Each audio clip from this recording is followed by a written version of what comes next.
பேசுறீங்க? நான் திருப்பூர்ல இருந்து பேசுறேன் மேடம். மருத்துவர்கிட்ட உங்களுடைய சந்தேகத்தை தொடர்ந்து சொல்லுங்கம்மா. Okay madam. வணக்கம்மா. வணக்கம் மேடம். சொல்லுங்கம்மா. மேடம், எனக்கு வந்து ஏஜ் வந்து 38 ஆகுது மேடம். எனக்கு வந்து கால் வந்து முட்டியில வந்து நல்ல பெயின் இருந்துச்சு. நான் அதனால வந்து ஆஸ்பத்திரி போனேன். எனக்கு வந்து பிளட் எடுத்து பிளாஸ்மா தயார் பண்ணி ஊசி போட்டாங்க முட்டியில. ஆனாலும் என்னால வந்து 1 மாசம் தான் அது கரெக்டா இருந்துச்சு. அதுக்கப்புறம் பாத்தீங்கன்னா இப்பயும் எனக்கு வலி இருந்துகிட்டே இருக்கு. அதுக்கு நான் என்னதான் ட்ரீட்மெண்ட் எடுக்கிறது? முதல்ல நான் இப்ப சொன்னேன் இல்லம்மா, ரத்தம் வந்து வெளியில இருந்து குடுக்குறீங்க.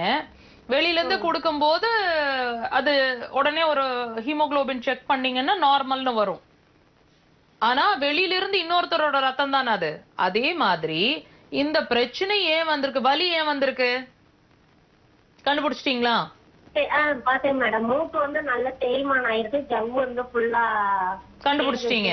நான் என்ன கேக்குறேன்னா, ஏன் தேய்மானம்